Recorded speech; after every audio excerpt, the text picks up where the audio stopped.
Hace mucho tiempo, en la frontera entre Estados Unidos y México, hubo un accidente horrible.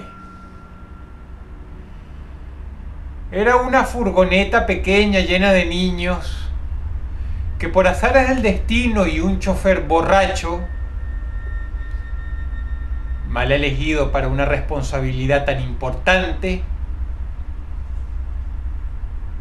se quedó varado en las vías del tren. El peor escenario que te puedas imaginar sucedió. La locomotora arrasó con el vehículo, llevándose no solamente hierro, carne y hueso, sino arrebatando además la vida de todo lo que había entre esas 4 paredes de aluminio. No quedó un solo niño vivo. Y aunque interese mucho menos la vida del borrachito chofer, también se esfumó, como cuando uno sopla cenizas. El siniestro se convirtió con el pasar de los años en una leyenda urbana. La gente decía que justo al pasar por ese punto, por ese lugar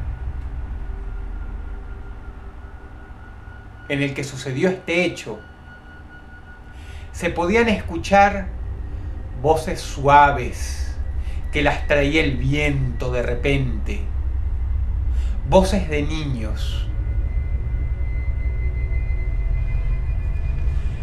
Es así como 2 hermanos mexicanos toman su camioneta y, llevados por la curiosidad y con sendas linternas, puesto que es el medio de la nada, en una frontera hostil y desértica, se van, indicados por un mapa y por la experiencia recopilada con el pasar de mucho tiempo y de mucha gente hablando de este hecho, justo al lugar donde ocurrió el incidente. ¿Cómo se dan cuenta si las vías del tren son tan amplias y se pierden en el horizonte? Simple, porque los padres de los chicos colocaron un memorial muy pequeño y muy humilde, como los que a veces uno se encuentra en las vías desoladas, unas cruces clavadas a los lados de las vías del tren, pero muy pequeñas, muy apocadas. Como si fuera una broma de mal gusto, el hermano mayor, el que tenía licencia de conducir y por supuesto iba al volante, dejó la camioneta con sus 4 ruedas entre las vías del tren. Obvio. Él sabía que nada iba a pasar porque no se escuchaba un tren y aparte él no estaba borracho ni su hermano tampoco. Si escuchaba la locomotora a la distancia, él podía bien coger las llaves y acelerar inmediatamente. Pero para no forzar al destino y para no jugar con fuego, él dejó el vehículo en neutro. Así que se bajó junto con su hermano, quien encendió las linternas. El chico, que tenía unos 16 o 17 años, estaba temblando, estaba muy asustado y con la linterna alumbrada para acá y para allá esperando escuchar algo. Estuvieron en silencio mucho tiempo, sin hacer nada, conversando en voz muy baja, esperando alguna señal. Incluso caminaron un poco. Pero nada sucedió. No escucharon la voz de ningún niño. Sin embargo, al regresar al vehículo, obtuvieron mucho más, pero es que mucho más de lo que vinieron a buscar. ¿Quieren saber por qué? Porque la camioneta se había movido. Pero no porque un intruso haya llegado y se la estuviera intentando robar, no, se había movido. Y el hermano mayor, queriendo reírse un poco del hermanito, le dijo que no fuera tonto, que el vehículo estaba puesto en neutro. Pero era muy extraño porque las vías del tren, aunque no son muy altas, sí son anchas. y el nivel del terreno, incluso la brisa, no son suficientes como para hacer que las ruedas de atrás se hayan subido sobre los rieles y encima hayan avanzado lo suficiente como para que la camioneta saliera de las vías del tren. Estaba unos 2 o 3 metros más adelante. Así que cuando él también se fue aproximando, con el chiquillo tras de él se fue asustando poco a poco al ver el vehículo a la distancia y ver que se había movido varios metros, de hecho.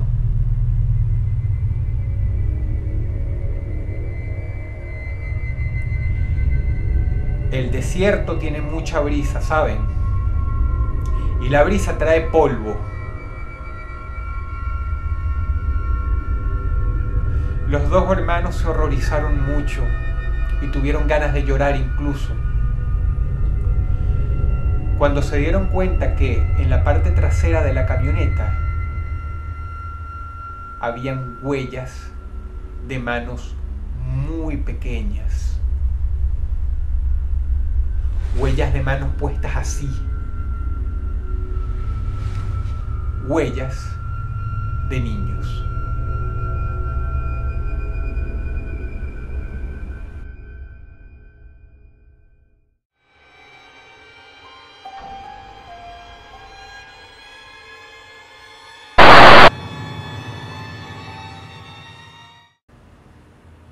La chiquilla salió de la escuela. Era una mujercita que fantaseaba mucho, que se la pasaba más en la luna que aquí en la tierra con nosotros. Así que, como toda niña o como toda persona de una edad corta, buscaba vías un poco extravagantes para llegar a su casa. Y una de esas vías favoritas era una quebrada. Una quebrada que se unía así. Había agua en el centro, agua estancada, agua mala, llena de hojas, de mugre. Y puede que de insectos peligrosos también. Pero en medio del camino, mientras pateaba latas, mientras pateaba piedras pequeñas y mientras pateaba un montón de hojas secas, la niña se encontró una pila de fotografías, colocadas de manera muy compacta, con una goma, o como se le conoce en otros lados, una liga. Era así de ancha, eran muchas fotos.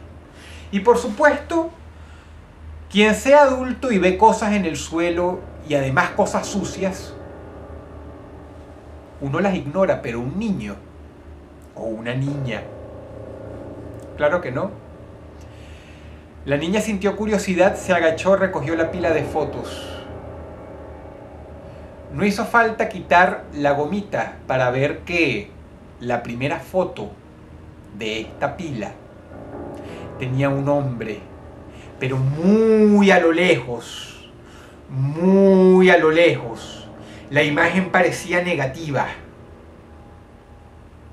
porque era solamente una silueta negra de una persona que veía directo hacia el lente de la cámara.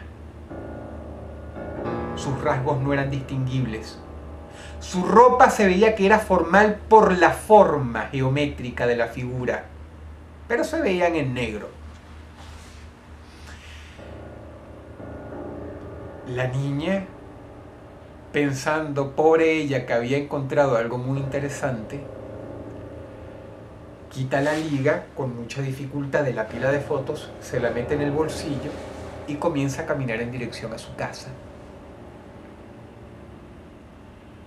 Pasa la primera fotografía, ve al mismo hombre en la segunda imagen, la que le sigue después de la primera, pero un poco más cerca. Ella siente algo extraño, pero no sabe identificar qué. No sabe ponerlo en palabras. Y desgraciadamente su curiosidad de niña le puede más. Sigue caminando a su casa. Pasa otra fotografía. Está el mismo hombre, pero más cerca. Pasa otra fotografía. Está el hombre, más cerca todavía, y sus rasgos faciales son cada vez más distinguibles, y a la niña no le gusta lo poco que puede ver. Pero decide seguir. Y conforme ella va pasando las fotografías, el hombre está cada vez más cerca, y más cerca, y más cerca. Y a pesar de que su rostro está convenientemente tapado por las sombras,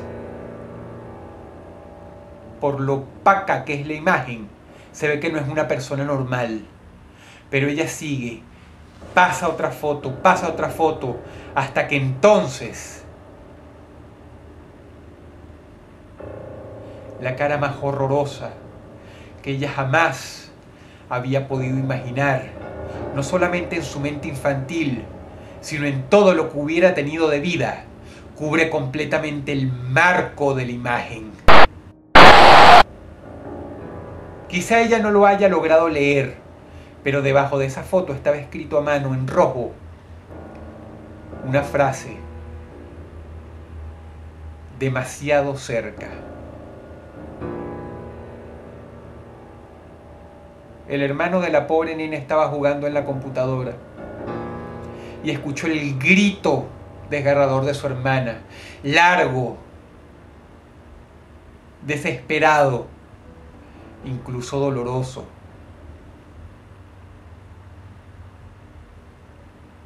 El chico baja corriendo las escaleras, con tal susto que atender el llamado de su hermana priva cualquier idea de llamar primero a sus padres por teléfono.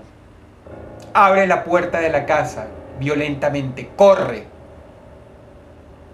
Pero su hermana no está en ningún lado. No la puede encontrar. Lo único que encuentra en lugar de ella es una pila de fotos tirada en el suelo, convenientemente amarrada con una bandita de goma. Como si se sintiera llamado, el chico camina lentamente hasta la pila de fotos, la recoge, quita la bandita y ve la primera imagen. Pero esta vez no es un hombre lo que estaba ya a lo lejos en esa primera fotografía. Esta vez era la silueta de su hermana al fondo en negro.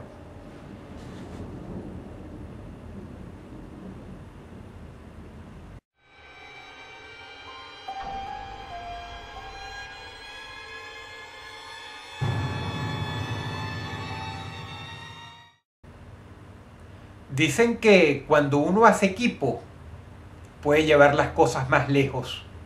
En los trabajos de la escuela, en los trabajos de la universidad, incluso en las situaciones de ocio. Y este era el caso de dos hermanos. Uno tenía 15 años, el otro solamente 12. Pero eran muy unidos, se querían mucho y tenían una relación ejemplar. Lamentablemente, ellos tenían el hobby equivocado. Les gustaba mucho esos jueguitos que uno a corta edad no debería tocar. El juego de la copa, la Ouija, Bloody Mary. Inclusive una vez, cuando se sintieron osados, el juego del cigarrillo.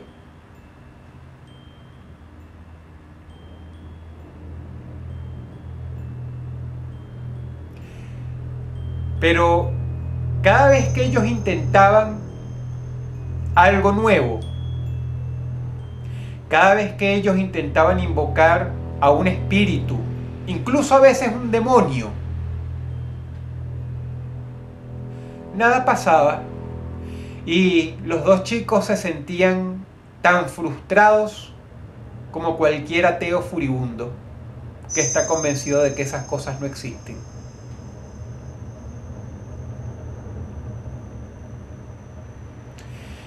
El hermano menor, obviamente, es un chico más inmaduro y a la vez es un chico mucho más curioso. El hermano mayor ya se estaba interesando en las chicas, ya no estaba participando tanto en esos juegos. El hermano menor solicitaba el permiso del mayor simplemente con su compañía para hacer estas cosas y él no estaba dispuesto a rendirse tan fácilmente, él quería seguir con los juegos. Así que, siendo un niño muy inteligente y precoz, sabía usar la computadora. Y le encantaban las historias de terror y buscaba en páginas web nuevos juegos para ver si algo pasaba, pero siempre en compañía de su hermano. Maldito el día en que decidió hacerlo solo. Maldito el día en que se le ocurrió buscar en Google cómo hacer enojar a un espíritu. Él lo escribió así tal cual. ¿Cómo hacer enojar a un espíritu? Y buscó, hasta que dio con una página web muy oscura, muy vieja, muy críptica, muy arcaica. No tenía diseño, no tenía nada, pero era bastante interesante. Y en ella proponía el siguiente experimento, sin que nadie firmase, sin que nadie se hiciera responsabilidad por la autoría de ese ritual. Decía lo siguiente: hay que acomodar un espejo grande frente a tu cama, frente a un mueble, frente a cualquier lugar que tú puedas dormir. Tienes que hacerte el dormido y tienes que hacerle creer a tu reflejo en el espejo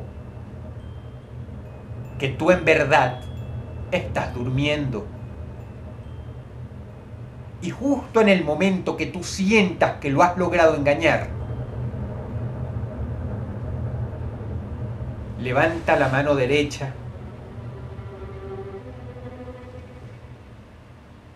y haz un número 4 con la mano.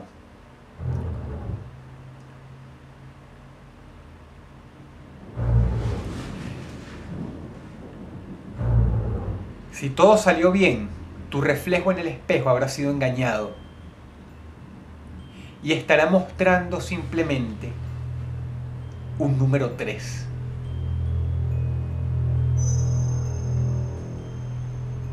Pero cuidado, rezaba al final de ese ritual, cuidado, mas nunca le vas a poder dar la espalda a tu reflejo en el espejo.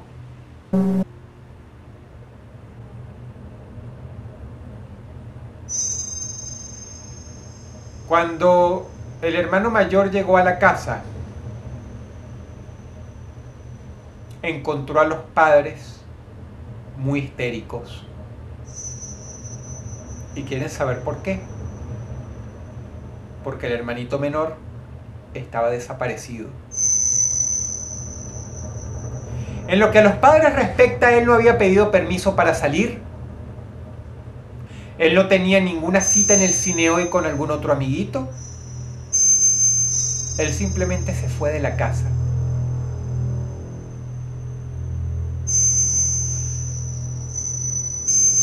Dieron las 3 de la mañana. Los padres estaban despiertos, estaban aterrorizados. Del enojo a la ira y de la ira al terror, cuando supieron que algo malo debía haber pasado. Ellos pensaban en secuestro, pero el hermano mayor, con ganas de llorar, lo sentía aquí en el corazón. Lo sentía aquí. Sabía que no era un secuestro. Sabía que algo muy malo había pasado. Y él tenía una idea aproximada, no del juego que había jugado su hermano, no, sino de qué podía ser la causa de su desaparición. Con un sufrimiento enorme, el chico fue a la computadora. Buscó en el historial de Firefox y encontró la página web que su hermanito había leído.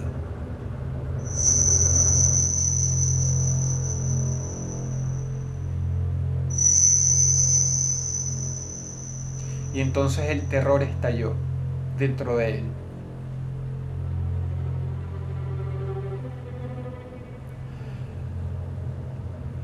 Empezó a buscar por todo el cuarto, debajo de la cama, dentro del closet.